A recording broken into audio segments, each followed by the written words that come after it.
Hello, EntrePods, and welcome to Season 3. This season, we are interviewing and talking about ethical entrepreneurs who are making money and changing our world. Join us as we discover how we can step into power as creators and business owners to reshape business into one that values humanity, our planet, and our shared future. You won't want to miss a single episode.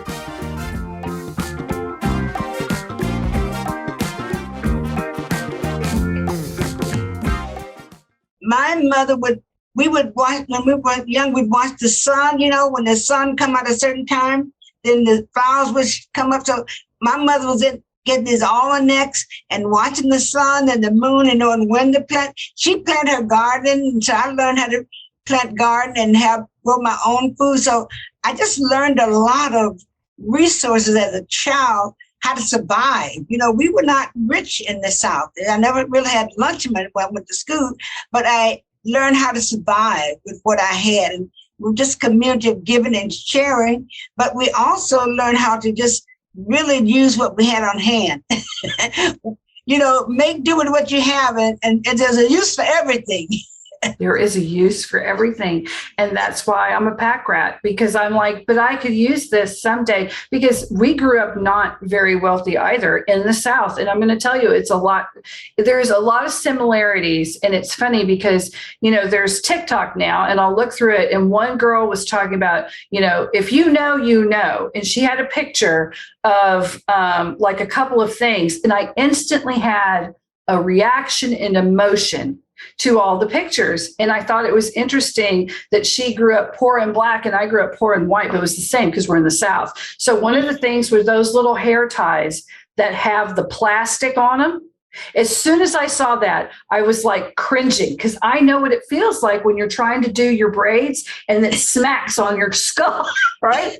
And that is just something that we all bought the same stuff because that's what they had in the store. Another thing is plastic containers. When you see the plastic containers, that gets used and used and used. It's no longer country crock butter, margarine, and that. It could be mashed potatoes. It could be beans. It could be, anything. Right? Yeah. That's what it is. You use it over and over again. We had no Tupperware. It was whatever came from the store. You cleaned it all out. And that's what you used as your jars and your stuff. I thought had to be resourceful. I never knew that everybody didn't grow up making cinnamon toast with just bread and just putting cinnamon on it, like regular, if you had cinnamon, or that everyone just didn't use a piece of bread for hamburgers and hot dogs. I don't think I was really much older until I realized there were things called hot dog buns and hamburger buns. We just used bread. Yeah, we didn't have that either. You use what you have. Yeah. It was just like little things like that. Those buns, when you get bread, you just use what you have. What you have. Yeah, because I remember I was staying at a friend's house, and I was like, oh, we'll have hot dogs. Look, there's hot dogs there. And she goes, well, we can't have any hot dogs because we don't have any hot dog buns. And I was like, what? Like, what are you talking about? And then she was like, oh, you can eat the hot dog buns. And I was like, yeah, well, we could use the bread. And she was like, it's not going to be the same. I was like, it's totally going to be the same. Talk her into it, right? And but the little differences like that, you start to hold it over, and there you go. There you go. Guess what? You got a hot dog now, right? But just lots of little things like that. Like my mom, it was a different era too. But when she would say go outside, and you didn't ask to drink or come back in again. You had a hose. That's what we would drink. And we were lucky if we had the hose, right? Sometimes the hose was gone. You have to put your head down, and it's just like little things like that. And living it. You learn how to survive. And I think today, people have lost the skill of learning how to survive.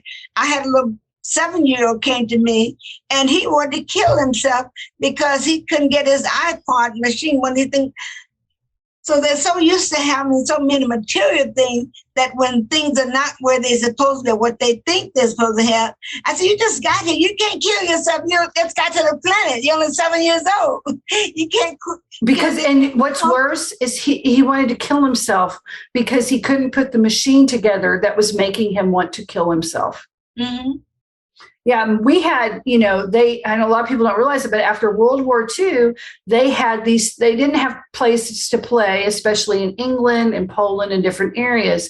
And so they had this lady, and she realized that they would say, oh, the children have no toys. And so they would try to get little toys. And she knows that the kids, of course, everything is rubble. So you're living in tents, you're living in other stuff because that's where you live. There was no other place to go. The whole city is bombed. And she's like, let's get him some toys. And she noticed far and large that most of the kids preferred to take the rubble and make things out of it. And it was very dangerous. So she said, let's make imagination parks that are less dangerous than kids playing in abandoned buildings that will crush them, and which happened. I mean, it's terrible, right? And so it started out, I think, in like Poland, and then it spread to the US and stuff like that. And even in the 70s, you could go to imagination parks and there were, hammers and nails and all this stuff. And it was just scrap.